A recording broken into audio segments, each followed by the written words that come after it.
Welcome to the Adoption Connection podcast, where we offer resources to equip you and stories to inspire you on your adoption journey. I'm Lisa Qualls. And this is Melissa Corkum. Don't worry, we get it, and we're here for you. Please note that this episode contains topics that may be harder to listen to if you have a trauma history or young children listening. Stephanie Fast, I am so glad you're finally joining us on the podcast. I've had the privilege of meeting you in person, of hearing you speak on the stage, and I think our audience would really enjoy hearing from you, not just your story as an adoptee, but also just your heart. So welcome. Thank you. It's an honor for me to be here with you. Yeah. So let's just start. Will you just introduce yourself to our audience? I'm sure some people have heard your story or know you, but I'm sure there's still some who don't. So just give us like a quick introduction of who you are and kind of what you're doing these days. Okay. Yeah. My name is Stephanie Fast, and I am a wife, a mother of 6 children, grandparent of 21 children. That keeps me pretty busy. But I've also am a public speaker and an encourager and just an advocate for children that have come from hard places. I do deal mostly with adults that have come from hard places, just mainly because, as we know, our brains really can't formulate a lot of what we experience as a child until, the frontal part of our brain starts working. So I do a lot of mentoring and speaking at conferences and other functions. And you've lived a lot of life, and so you have a lot of wisdom. I want to be like you when I grow up. Oh, wow. So can you tell us a little bit about your early growing up? What's the first thing you remember about your life in Korea? I think I remember quite young. I remember being with my biological mom, but I remember even understanding there was trauma in our home. Even as a young child, my spirit just sensed it, and there was just the atmosphere around it. There's a lot of yelling and a lot of crying. But, my memory really begins with my mom putting me on a train with the promise that an uncle was going to care for me. But when I got to where thought I was supposed to get to, there was no uncle. And this was in the 50s where Korea had just gotten over the Korean War. There were no such thing. I think nonprofit organizations were just starting out in South Korea at that time. So wherever I ended up, and I can't even remember the name of the town, there was no help for me. So I basically took care of myself really for the first I think at least 2 years and maybe even 3 years, because again, when I was young, I remember seasons of being on the streets, but I can't tell you the years that I was on the streets. Yeah, and just went through things that no child should ever go through. Physical abuse, definitely mental abuse, because I'm biracial, which means, again, in South Korea, you were a non-person, right? So just the abuse from everybody, the mental abuse, the physical abuse. And I think probably somewhere along my journey, I shut down even my soul and my spirit and my body, just basically I was just in a survival mode, if I can describe it as that. But miraculous of miracles, I was actually found on a garbage heap when I was 7 by a Swedish nurse. And in my book, I tell the story that she told me of finding me and really just gonna leave me there to die. And that sounds really horrible, but again, when you're in a third world country and you're specializing in who you're there to help, and it was a summer and there was a cholera epidemic going around, and she just sort of knew that that's probably what I was dying from on this garbage heap. So she was going to actually leave me there to die. And she said 2 things happened that changed her mind. One was her body just sort of became paralyzed, like she was sort of glued to the garbage heap. And then she's trying to figure out what is going on. This quiet Lutheran missionary said she heard an audible voice, and it said three words: "She is mine." So, she listened to that voice, and I'm so thankful that she did. She rescued me, brought me back to life, placed me in a World Vision orphanage, and I was in there for 2 years. So by now, I'm about 9 years of age. And then a missionary couple that had a dream to adopt a very healthy baby boy saw me from the corner of their eye. And I was a basket case. I had a lazy eye. I had lice in my hair. I had tapeworms in my stomach that they would actually come out of my mouth sometimes. I had still scabs on my body, boils on my body. Definitely not a child that when you go to an orphanage to pick out, you would say, "Oh, I want this one." But again, they are spiritual people, and they felt really compelled of God that I was supposed to be the one that they were supposed to take home. And I think they questioned that many times in the years that I lived with them. But they were gracious and loving, and I am who I am, not only because of God, but largely due to my mom and my dad. Just an incredible story. I know you wrote a lot about it in your book, and so I'll have you Mm-hmm. share that at the end as well. You talk about having these snippets of memories from seasons in Korea. Mm-hmm. I'm just curious, do you remember like feeling like a sense of wanting, like what happened when you got to the end of the train tracks and there was no uncle? Do you remember like being angry or hurt, or like do you remember any of your like feelings or thoughts from that time? No, I think I was just bewildered, Yeah. because you trust the adult in your life, right? And my mom had said, an uncle would be there to meet me. So I waited like as long as I can remember till it got dark the first day. And it was really the station master that basically told me that no one was coming for me. And at that point, I was, I think, like just bewildered. Where fear set in is when I left the train track and I was on, I found an oxen cart leaning up against the wall of this train station and crawling underneath it. And that was really the first time it really dawned on me. Yeah, I'm by myself. I have no one to care for me. And I remember crying really hard at that point. But to say I was angry or anything like that, I think I was just like, I need my mama. Yeah. And shock, probably. Hmm. Yeah. You said at some point you're probably sure your parents may have regretted thinking, listening to that little voice that said, bring her home. And Yeah. so many of the parents listening to us are dealing with really big behaviors in their homes right now. Hmm. And so Hmm. are you willing to share some of the things that maybe made it hard for you to parent and your Yeah. perspective now when you look back? Right. Well, my perspective now is I want to say I'm so sorry. And I did and I did say that to them many times once I became an adult. I think for me, my story is a little different because my parents were missionaries in Korea. So I actually lived with them the first 3 years after I left the orphanage. And I call that sort of my honeymoon years Mhm.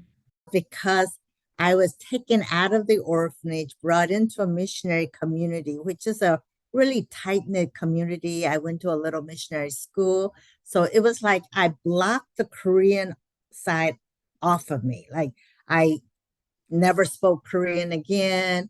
I didn't even want to go to churches with my dad. So although I lived in Korea, I lived in this little bubble called the missionary community. So really for the first 3 years, not only did I have my mom and dad that were so attentive to me, but I had all these other missionary moms and dads that just was so affirming to what I needed at that point. So I thought it was wonderful. And really, during those 3 years, my mom and dad said the only behavioral issue they saw in me is that I would lie a lot. And lying was basically, I wanted to create a fantasy for myself, right? So if someone had something that I envied, I had double that or triple that. It's just like because I had so lack in the world, everything I wanted more than what was provided for me. So but they said that was really the only behavioral thing that they saw. But they were gentle about it. They didn't like say, you're lying, you got to change your ways. I remember my dad a couple of times saying, do you really like the story that you're creating for yourself? And he gave me permission either to correct it or to just stay in that story. And and if I stayed in that story, I think my parents just prayed and prayed and prayed, and eventually, I did confess, right? But it really wasn't until I came to the States at the age of 12 that anger actually started. And it seems funny, but I think when I came to the States, I thought I would just blend into the white community that I was adopted into, and I didn't. My parents pastored a church in the South.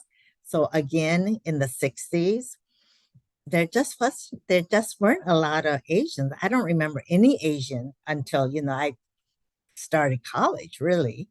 And so the whole identity issue and just that sense of being thankful, but being angry at the same time, because there would be comments like, oh, you're so lucky to be adopted. But inside, I was saying, you don't know what I went through to come to this place, right? But you couldn't tell that to anybody. I mean, I couldn't even tell that to my parents. And when I went to school, they would call me Chinese because they didn't even know there was such a country as Korea. They only knew China. And just that sense of who am I? Where do I belong? When I was in Korea, they told me I was a foreign devil, and now I'm in America and they're calling me this Asian devil, almost like. So, yeah, so a lot of anger began to just build slowly. And by the time I was probably 14 or 15, I became pretty uncontrollable, like just not out in society so much because, again, I was afraid of rejection. So, in school, I did well. And I had what I would call surface friends. Like it was really hard for me to keep a really strong friend because it was easier for me to say, I don't want you in my life than for them to reject me. And so, yeah, friends came and went a lot in my life. But I knew my parents were consistent. I knew that they loved me. So I just showed a lot of behavior behind closed doors. Like I was ungrateful, yelled a lot, stole things, lied. Um, yeah, and to a little degree, pretty disruptive. Like, I would slam doors and cuss at them and things like that. Yeah, not too I was a pleasant. door slammer too, Yeah, as it turns yes, out. What would you tell parents? Or is there anything that your parents could have done that would, I mean, every parent that we work with just wants to stop the behaviors, right? And right. some of them understand the deeper needs, and so Mm, they're trying to show love and patience and acceptance and give our kids a sense of felt safety, but mhm, ultimately because they kind of want those behaviors to result, right? They want their kids to have more meaningful right. relationships and friendships. They want them not to lie. They're fearful about what will happen if they're adults and they go out into the world and are untruthful or Mhm, irresponsible or have anger issues. And so I just wow. wonder, now that you've lived so much of your story and you can look back and you've been a parent and you're a grandparent, like what would you tell parents, or what was there anything that your parents could have done that might have helped? Or is it Yeah. just something that kind of had to work itself out? Well, I think as an adult, I had to work things out, right?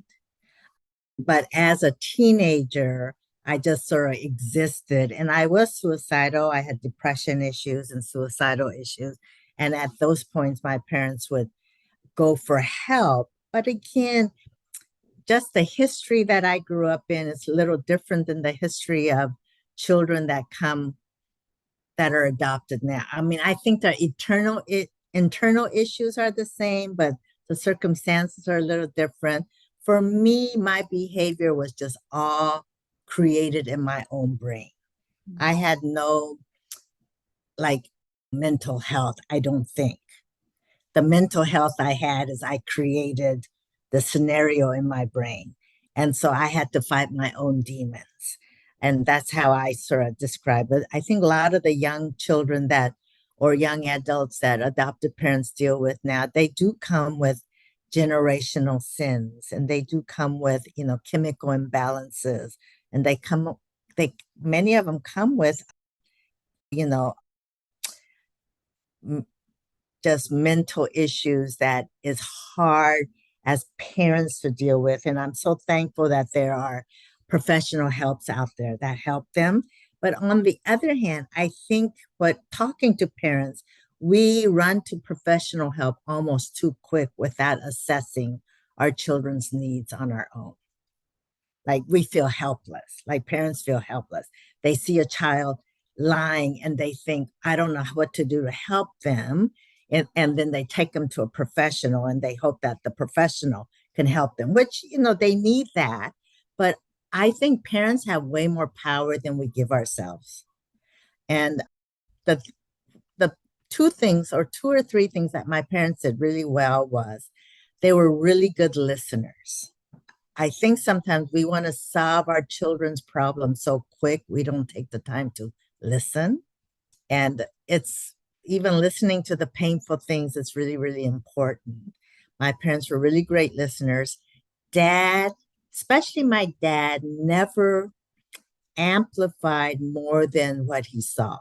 Like he didn't seem to be afraid when he saw me behaving that way. Now, my mom would get a little afraid, but my dad would sort of step in and he just would sort of let me run the course.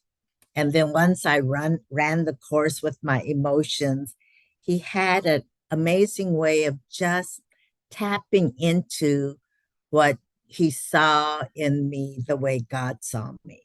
So instead of addressing the behavior, he often would sort of tell me the opposite of it.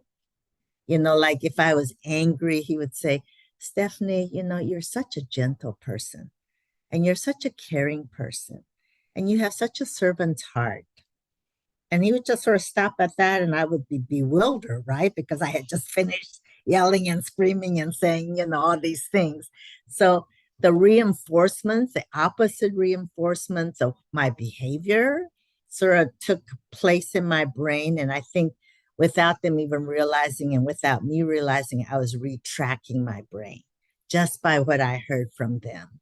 So I would say to parents, third thing is I would say to parents, they are not rejecting you because it's really, really painful because you're attacking the parents, right? I was attacking my mom and my dad, and my parents were really good in letting me know that I wasn't rejecting them. They would say gentle things like, Stephanie, we hear you, but we're here.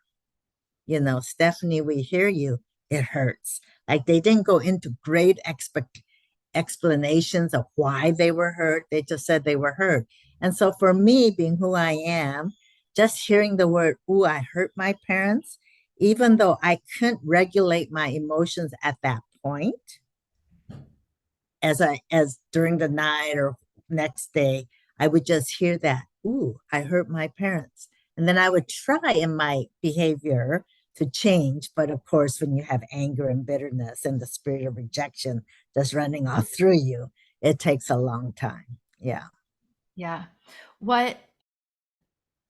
It sounds like even in the midst of all of that anger and hurt, their relationship, like you were thinking about your relationship to them. And we've talked a little bit about the Enneagram, and I hear from a lot of twos that they often are framing their life in relation, like thinking about relationships. Uh-huh. And have you seen that pattern in your life, and how were there other ways that they were able to communicate to you the message that twos say they want to hear, which is you are wanted and loved, which again sounds like so obvious. Of course, we all want to be wanted and loved, but there are 8 other messages that other personality types and people find even more Yeah. important in some ways, like mine is mine is like your needs will be taken care of. Mm. Um, so I'm just curious how, if you can talk a little bit more about this like relationship orientation of thinking about But you in relationship to other people.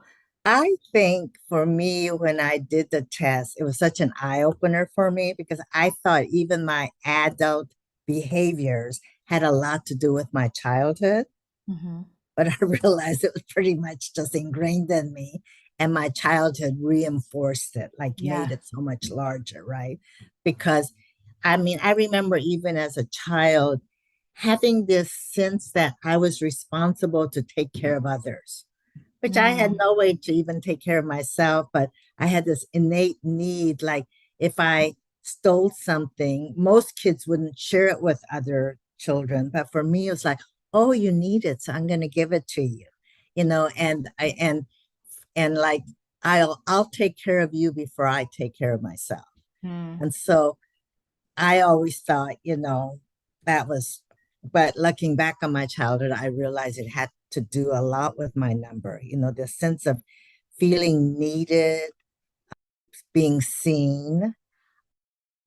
Yeah. So just by studying my number and my negatives and the positives has made me even, what's the word, more aware Yeah. and Isn't it and amazing? actually thankful in a lot of ways. Yeah. Yeah. I just think it's so I've talked with a lot of adoptees because I think this is so fascinating. And Hmm. we get the question a lot, does trauma or adoption create your number? Like are there more adoptees who are one number than another Hmm. because a certain, you know, abandonment or change in primary caregiver would create a number? And more and more I meet adoptees who are all the numbers and even have similar stories. And yet it's Hmm. so interesting how that core motivation that I think we're born with, I think so. plays through, that Hmm. even when there was no logical reason for you to think that you could meet the needs of other people, that you were still motivated to reach out and create relationship in that Right. way, even when you Right. had nothing. That's right. Just so Yeah. fascinating. And for me and my adoption story, I don't, when I got angry around really silly things, mostly Hmm. chores and other things. But I never like remember thinking about how it was impacting my relationship with them. I was just so focused Hmm. on Hmm. the, the what I was stuck in, the stuckness of having to do a chore before the fun and all of that, that it didn't really matter, like all those other things. And Huh. I have a great relationship, with my Yeah. parents and love them, but that yeah, that kind of underlying need to make sure that our relationship was okay was not really a common theme, especially in Yeah. my big Isn't that behaviors. interesting? Whereas for me, my behavior didn't change, but inwardly, I was so ashamed that Mm, I was thinking I was breaking that relationship. And so then I would try in my own effort to sort of change it. And, but my parents were really good in constantly reinforcing that no matter what I did, they still loved me. I mm, never felt that rejection. My mom would get hurt. I don't even think my dad got hurt. It was like he sort of knew. And when I was an adult, we would have these conversations. And I said, Dad, you were always so patient. Like, how were you not wounded? And he said, No, because God told me that we were supposed to bring you into our family. And so he said, I knew there was something more than what I saw. And I thought, wow, that's pretty amazing. that's big faith. Such big Yeah, faith. right. Yeah. You have big faith. I feel it when I'm with you and I hear Mm. it in your story. Was it because of your parents' influence, or when did that become something that was yours and not just theirs? I think it became mine out of desperation because, my parents were pastors. So, as a pastor's kid, it seemed like you lived in church, right? And Mhm. and as a pastor's kid, they always picked you for the memory verse, thing. So It's a yeah, lot of it was expectations. I was a right, a lot of youth pastor's kid. expectations. Yeah. So again, on the surface, like people in church really didn't know I had all the issues and my parents really didn't share it with too many people. I think there was like one aunt that really knew what was going on. And so, but when I was about, probably the summer before my 17th birthday, and sort of an event happened at a summer camp that just sort of devastated me. And I probably at that point decided, "Yeah, I just can't live anymore." It was so painful, and it brought back a lot of childhood memories. And so I was pretty much just going to end my life. And I even wrote a letter and I went into my dad's study and I put it in one of his Bibles because I thought, okay, once I'm gone, my dad will open up the Bible and then, you know, I just wanted to say I was sorry, kind of like thing. So I came home from camp and I went back to school, but I just wasn't doing well that year. Just stumbling in my grades and in my relationship with friends. My parents saw that and they would try to talk to me, but I would just, nothing's wrong, nothing's wrong, nothing's wrong. But one day my dad sort of sat down with me and just really sort of explained the human side of Jesus. I mean, we know that Jesus was a human, but we don't really stop to think about his life. And he had a pretty traumatic life when you really think about it, right? And he just explained like where Jesus was born and really explained the scenario of it and the journey that Jesus had going from, Bethlehem to wherever they ended up in Egypt. And it was like 300 or 400 mile journey back in that day. And wherever they settled, that he was a refugee, that he lived in the margins. He sort of explained that maybe he was taunted and ridiculed. And, then he, of course, all the things about his abuse and rejection and all that. And it was really the first time in all the years that I had sat under, preaching that I just saw, wow, Jesus was a human just like me. He went through everything that I went through. He went through fear.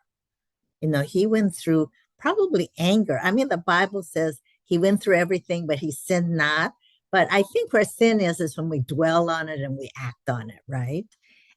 But the emotions and the feelings, he felt it all. And so when my dad finished that night, I remember laying in bed, just really sort of, because I came to that, I was going to commit suicide, but dad's talk made sense to me.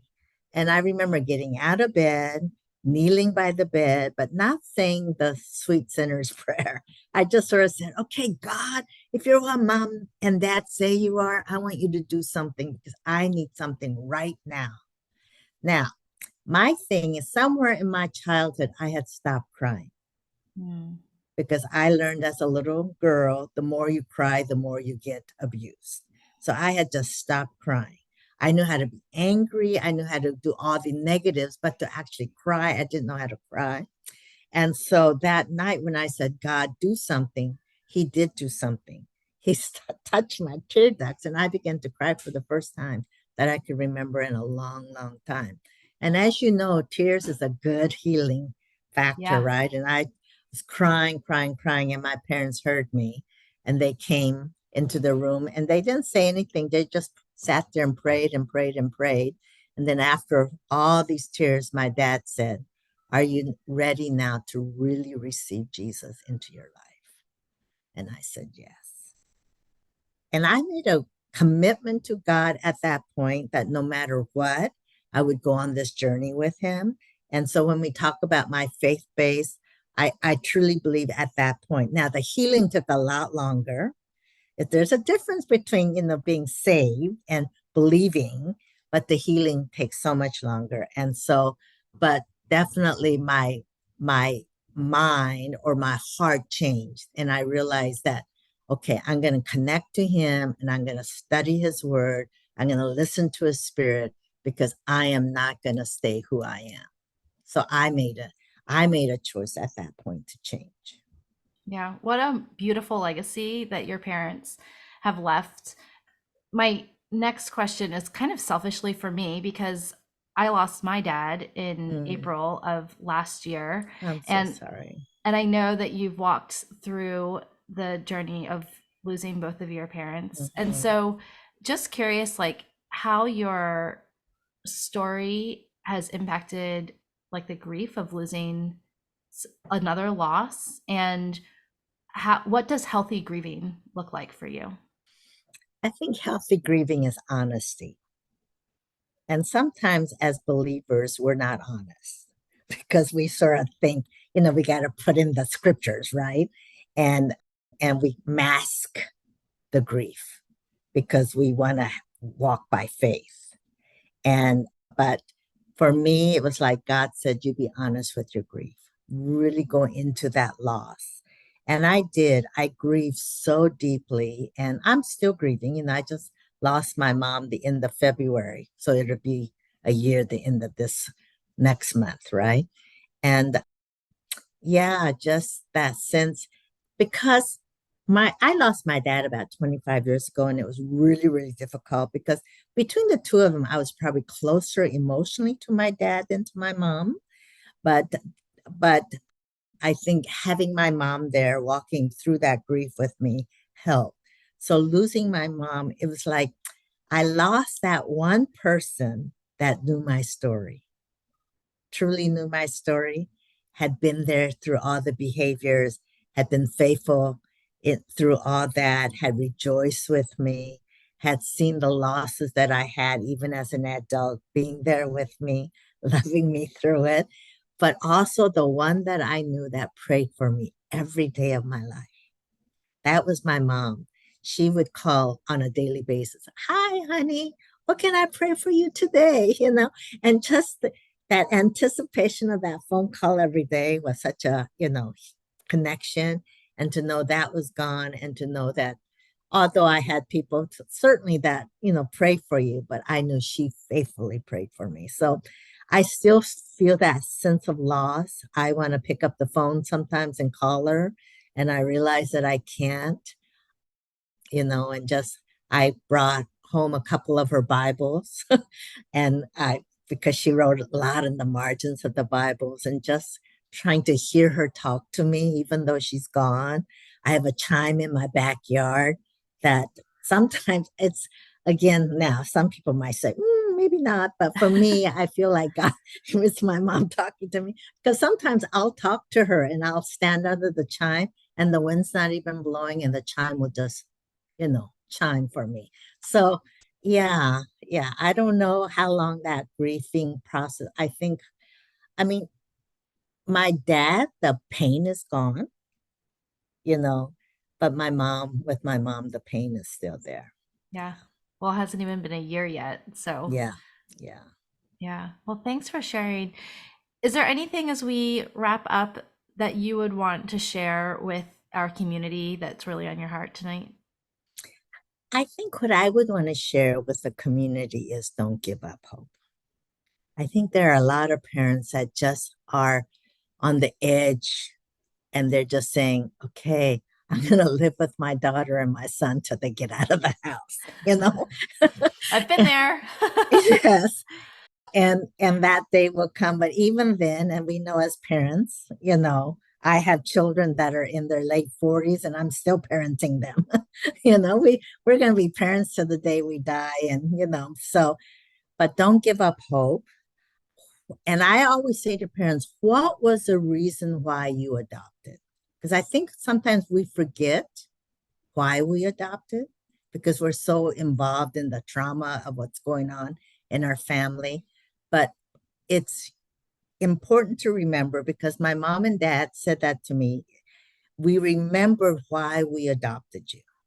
And I want to say that to the parents. Go back to the reason why you even applied for the paper when you first saw your child. What did God say to you about this child? Hold on to that. Yeah. And sometimes there's grief there, that like ambiguous loss, the disenfranchised grief of realizing, what our expectations of what this journey of parenthood might have been is different than Yeah. the I think reality. even as parents, we hear the subtle message from society that says, we're the rescuers, we're the saviors, we're the good people, right? And and and we don't feel that way. And so just to die to that too, that it's not we didn't rescue the children. We didn't do any of that. We brought them into our family because we wanted a family. And that's very, very important for adopted parents to remember. So even when their friends say, "Oh, yeah, why is your daughter acting that way? She should feel so lucky," for as a parent, not to hear that, but to hear, the Spirit of God saying to them, "I brought her into your family for this reason." Mm. And I think every adopted parent, and God does speak to us, whether it's through the word or through the Spirit. Just say, "God, what do you have to say about this?" And hold on to that. Yeah. I think it reminds me of some wise words, I've heard along the journey as I've lived that too, which is like, what is our job, as parents? And I think I started off in this parenting journey thinking it was my job to make my kids turn out a certain way or to make them behave a certain way. And I hear you saying like our job is to be faithful Yeah. to, to loving well and holding on to hope and being obedient to whatever the next right thing is. And it's really hard, because some parents listening and some people listening, they're just saying, "I hear you, but I'm just in the thick of it," right? But for them to realize that there are other people in the thick of it and they're cheering for them. And the end does come, really. Even if an adult adoptee still is struggling, which, I do a lot of mentoring with adult adoptees, when they look back on their childhood, they'll highlight the things that their parents did for them that was right. And it's those things that makes them come back to say, "I want to be what they believe me to be." Yeah. Yeah. Yeah. We're planting seeds, right? Right. For the Mm-hmm. future. Yeah. Well, Stephanie, I am so grateful for the years of your wisdom and your willingness to share with everyone. And I'm deeply thankful for Mm. the parts of your story that you're willing to share in order to make a difference and to encourage other families and other parents. Thank you again for being here. It's such an honor, and I love being on this journey with you. Before you go, we'd love to connect with you on social media. Our new Instagram handle is @postadoptionresources. Or better yet, join our free Facebook community at theadoptionconnection.com/Facebook. Thanks so much for listening. We love having you. And remember, you're a good parent doing good work. The music for the podcast is called New Day and was created by Lee Rosevier.